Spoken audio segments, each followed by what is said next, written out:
So this is Structured Research. It's a show built around an idea where you want to know what's going on with maybe the perspective of a finance pro, like a hedge fund manager or a banker or people who have hundreds of millions with these firms. But normally you wouldn't be able to reach this kind of research. So because of this and because of we feel that there's a demand, we created a service called Structured Research on Twitter. This is an account which tweets out and sends stock tweets messages out for well, basically snippets on what's important and what these big firms think about currencies, sometimes about individual stocks, big macro moves. And together with me is Michelle, who's going to help me talk about what's been going on. And she's also the co-owner of Big TV. Say hi, Michelle. Yeah, hi. So I'm Michelle Valfels. I tweet under the handle Geneva Girl at Sardonica X. And I'm based in Geneva, as my handle would imply. I'm working for an asset management company, or rather sort of a small family office. Well, you own one, don't you? Sorry? Don't yes, you own it? Yes, it belongs to me. And I allocate money primarily to hedge funds. Yeah, and I want to give you got some praise both from me and Ed before on the previous show, and you've been called by some very prominent people smart money, and I think that's a kind of a good. But I'm not going to give too much praise. Maybe people don't know who you are. She's fairly new to Twitter, and it's an obvious follow. So if you want to, she doesn't tweet as much as I do, for instance, but it's almost always good. So let's just get on with it. She had some interesting stats from hedge funds that came in. Actually, sort of first, I mean, I'm sitting here in Geneva. I'm in my office, which I share with 4 other people. Obviously, not in a studio. So there may be sounds of no, it looks fine. People sort of coming in and out. Yeah. And, only your dog is the only thing I also brought my dog into work today. He's sleeping behind me, but he's liable to bark at any moment. So. But you want me to bring up the first chart you had? Yeah, why don't you bring that up? So this is from a weekly report that Credit Suisse, the prime brokerage team, sort of sends out to their clients that invest in hedge funds. And it's like a lot of statistics, basically sort of detailing sort of changes in gross and net exposures, held by the funds that use Credit Suisse as a prime broker. So what was interesting about this week's issue was that they tried to sort of measure emerging markets exposure among the sort of fund within the fund universe. So this first graph, it's showing how it's just graphing over time the net exposure to EM by both long-short equity funds and by macro and CTA funds. Yeah. So, and can I just interrupt for all the people who are watching? I know most people watched us on 350p or whatever the default is on YouTube. Just turn the dial up. It's a little gear sign on the bottom right. And just turn it up to 720p, and you're going to see the charts just fine. So, yeah. I mean, what's interesting sort of about this chart is like the very divergent paths that sort of net exposure has taken between the two strategies. I mean, we often talk about hedge funds as if, or the hedge fund industry as if it's a monolith. And actually, there are very, very different sort of factors that drive the performance of different strategies. So you really, I mean, it's useless comparing a fixed income arbitrage fund with a macro fund, for example. It's, But people do that all the time, don't they? I mean. Yeah, of course, because it's easy. And yeah. But what do you think when you read? I mean, we're going directly on hedge funds. The reason we started talking originally was hedge funds, and people, I think, we're one of the few people who publicly praise hedge funds and the risk-adjusted return. What do you think about when you see like these broken down strategies in this chart? But can you?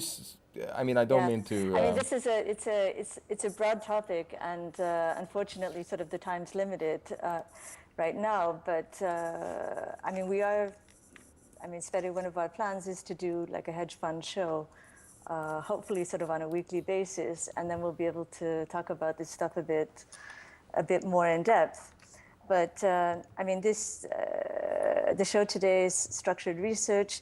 But I just wanted to sort of bring up, since we're going to be talking about emerging markets, I wanted to sort of bring up just these two charts that were in the Credit Suisse you report want to bring this up the morning. next one?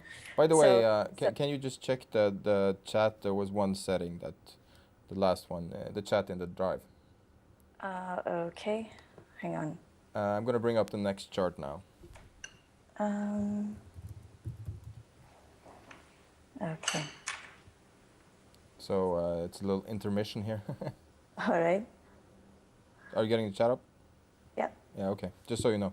Okay. And we're bringing up the next chart here. No. Keep this one, keep that one, go back to the previous one. Yeah. Okay, so the point here is that during this sell-off in January, global macro has been reducing sort of net exposure in emerging markets, whereas long-short equity funds have actually been adding net exposure. Yeah. Now, what's not clear is what do you mean? What does this entail?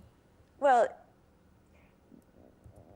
first of all, for macro, it's quite logical because macro are primarily trend followers, especially CTAs. So that makes all the sense in the world. Long-short, it could be saying one of a number of things. It could mean that hedge funds have covered some of their shorts, and so that's why the net exposure is going up. Or it could be that they're bottom picking and adding new longs. Now, people should sort of bear in mind that this refers to sort of net exposure on emerging market equities. So it says nothing about FX or rates. Would you use this to select trades and select funds? When you use or when you choose investments, would you use data like this? Because this is data that normally wouldn't be released. This is more interesting, sort of inter-month data. Just to tell you sort of how what you want to look for are changes in position. So, but is CTAs more prone to? They seem to be more jagged. If you look at the chart here, are they more prone to, like you said, they're more prone to trend following? Are they a better gauge for next trends? And Credit Suisse, I mean, CTAs are trend followers. Within macro, that's like quite a broad category. You have quant funds, you have discretionary macro, you have more systematic strategies. So, unfortunately, Credit Suisse doesn't differentiate sort of between the two.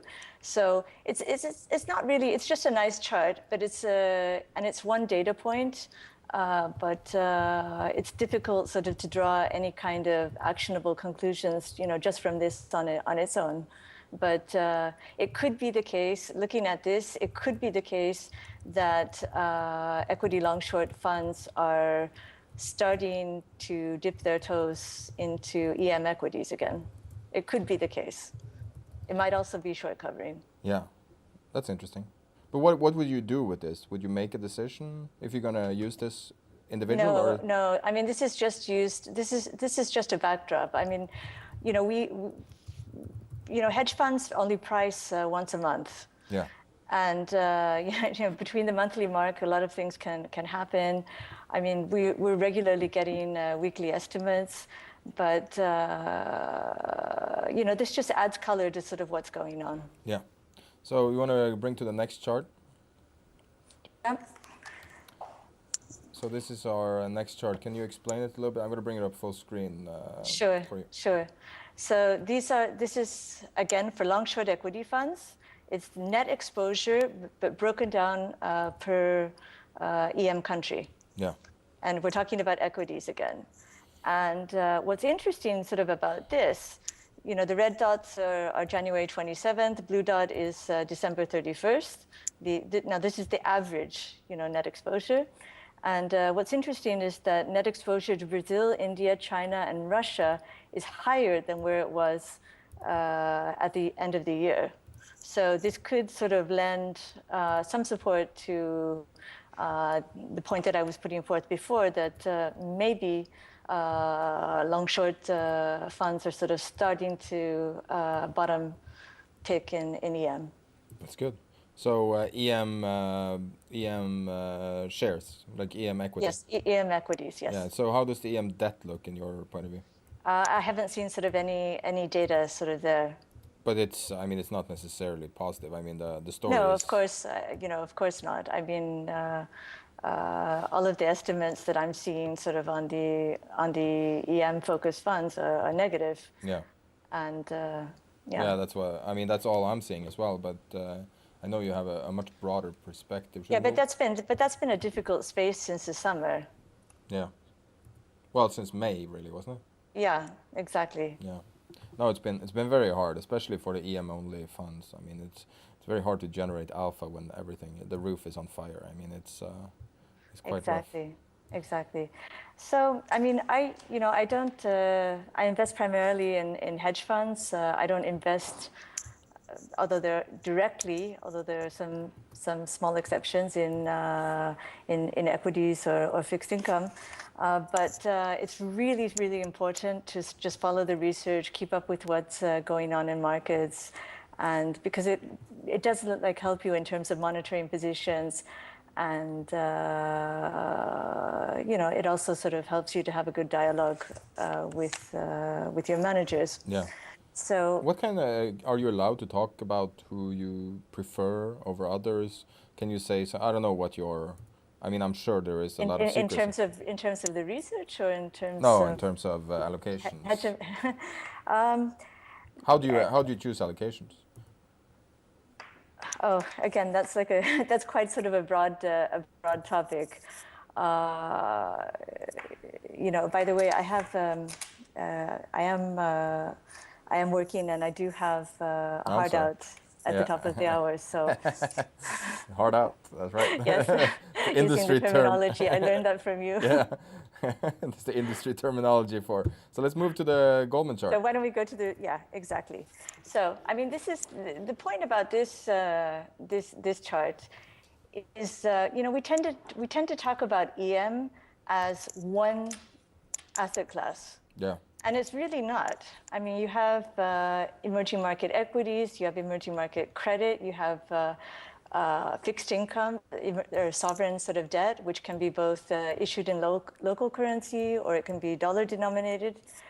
And then you have the CDS and FX.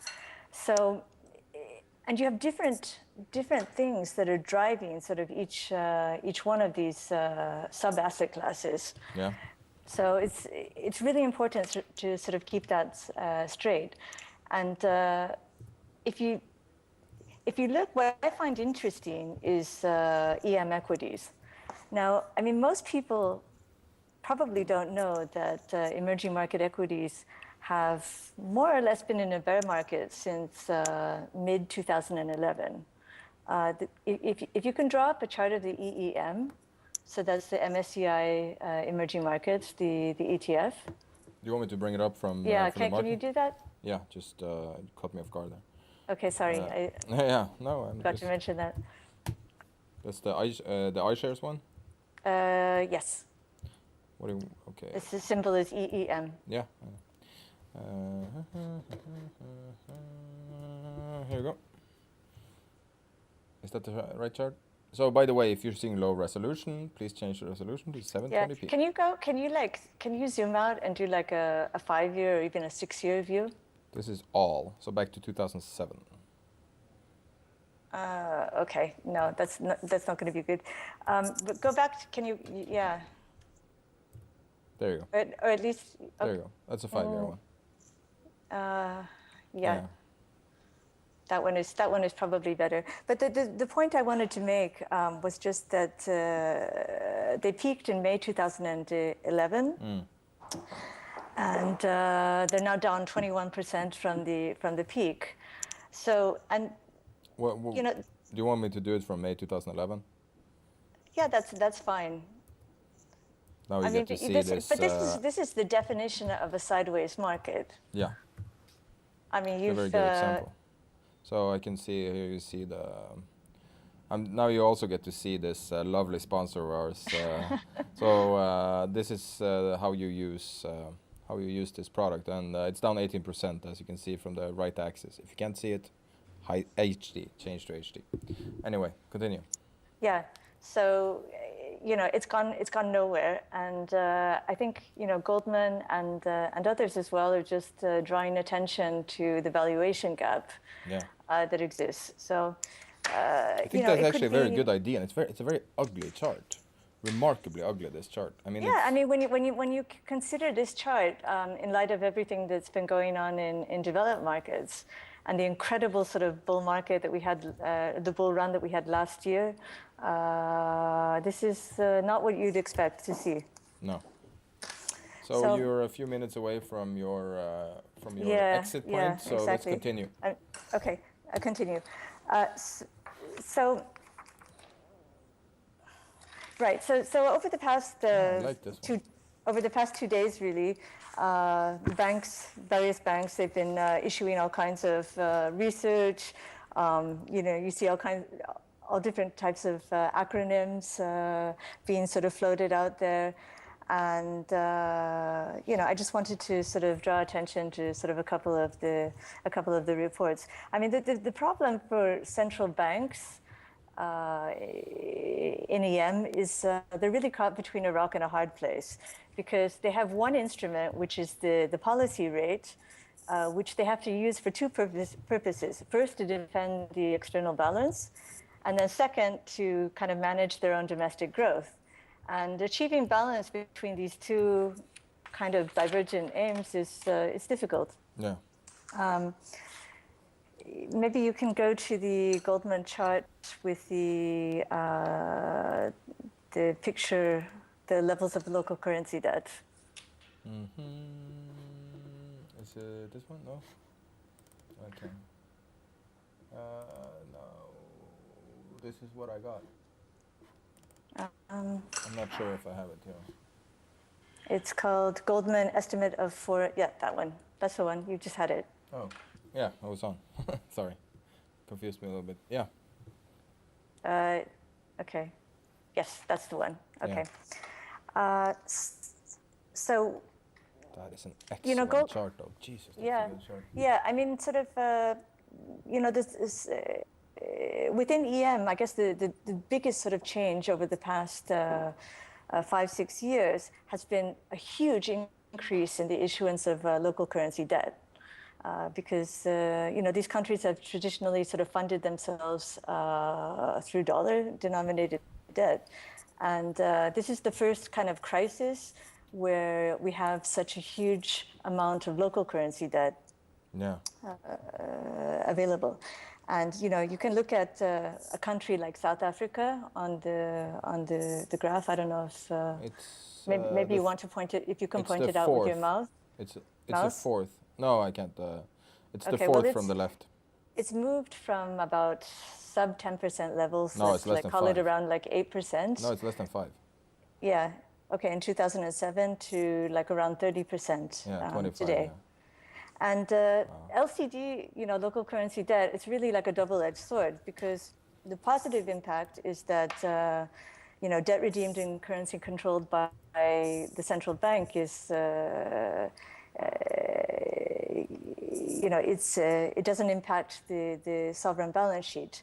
So, you know, the central bank can, if the central bank sort of devalues the currency or takes steps to devalue it, you know, they can pay in local. Yeah. The negative aspect is that it does lead to more FX volatility, because foreigners have to then hedge their exposure. Yeah, and that's what we're seeing now. I mean, it's a very volatile market now in the last just few days. Yeah, so it can, for countries like South Africa, for some of the other sort of high current account deficit countries, it can sort of add to the pressure. Yeah. And, another sort of data that Goldman was highlighting was, of course, foreign currency reserves. A lot of people have written about this. Argentina and Turkey are the kind of two standouts, the two mauvais élèves, as you say in French. What's that called when it comes to reserves? What's that called in Spanish? No. No it's more Spanish apt. But the positives, and because we don't, everybody is talking about contagion, and the positives today, as compared to 97 or 98, is you have like a lot less foreign debt exposure. Yeah. And you have floating currency regimes. Yeah. So. Yeah. But let's move on. I mean, it's a very interesting topic, and we have so much good stuff here. So. Yeah. So the next one is the picture of the current account deficits. Yeah. Okay. Yeah. So what I want to make sure I'm looking. Yes. Okay. So. There's been like a lot of. I love these acronyms and Title 5. Did you hear Ed? I think it was Morgan Stanley that brought this one out sort of but like a year ago. But did you hear Ed brought out a new one I hadn't heard of? I don't remember what it was, but it was like bats or it was something. There was one I saw mints the other day. No, it was.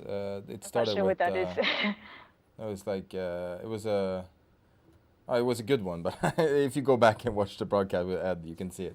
But anyway, I cut you off. But again, this is equities, yeah. And the point is that if you want to invest in emerging market equities, you have to keep an eye out on the current account deficits, because it's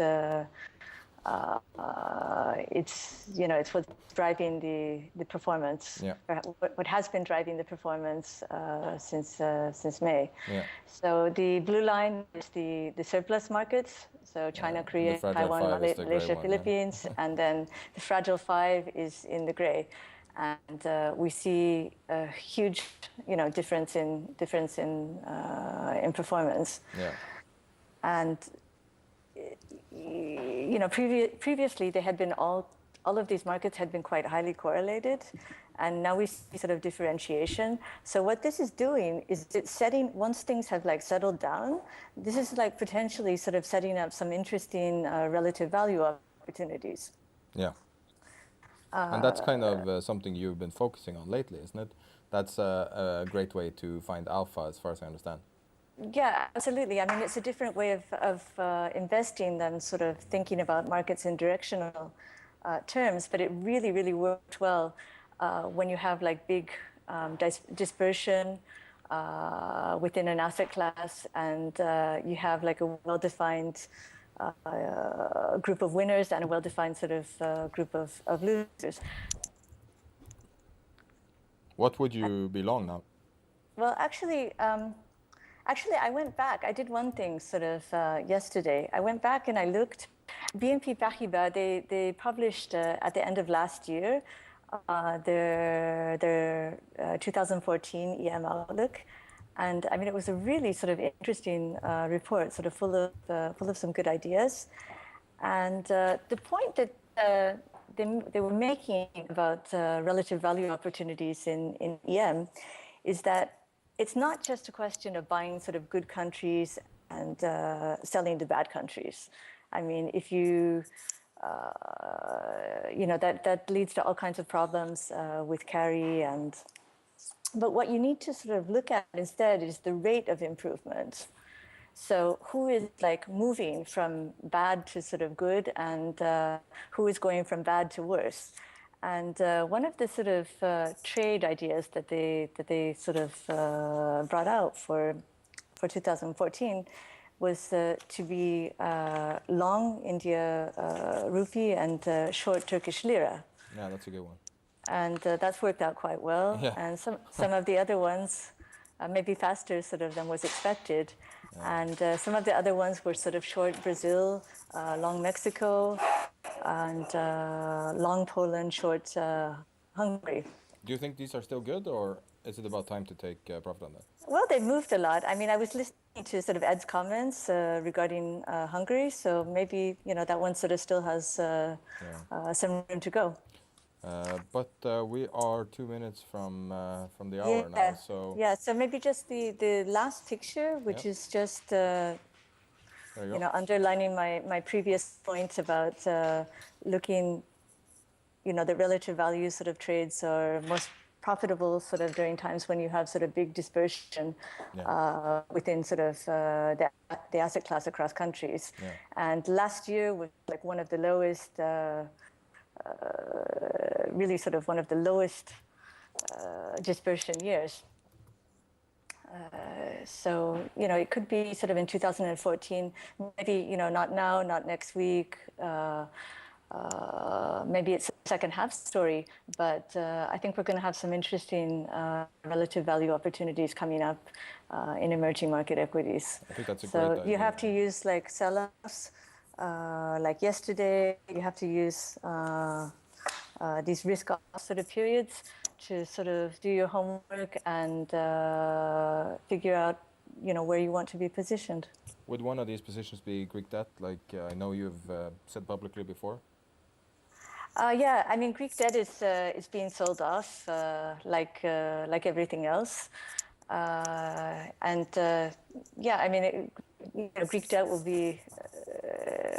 I'm quite bullish on the Greek 10-year, and at the current levels at 67. Yeah, I would consider it an attractive long. I mean, I'm not giving sort of trading advice. Yeah, we have a disclaimer somewhere. I don't know if it's actually exactly. public. And the thing is, the last point is, on Twitter there are some fantastic sort of people covering emerging markets. Yeah. People that tweet under their own name, like George Magnus and Mark Dow, who I know you've had on the show before, and quite a lot of other very, very smart people, but that are tweeting on under sort of pseudonyms. Yeah, and if they follow you, they probably know who those people are by retweets or communication. So exactly. So right. It's a good source for EM stuff because there's not that much EM. I mean, if you read something like orange newspapers or pink newspapers, you generally, I don't get a nice sensation of EM, but these guys, these specialists, are much better in my view, and I'm betting it's the same for you. Yeah, definitely. They're definitely sort of a resource that people should be using. Yeah, brilliant. Okay, I think that's about it. I want to thank Michelle for taking time off, and we're about 1 minute over the hour, so you really have to go Okay, so I'm fine. So we're going to keep the stream on for a minute or two, but we're pretty much done for the day. So thanks, Michelle, Ed, okay, thanks a lot. Harry. I'm just going to sign out here. Thanks.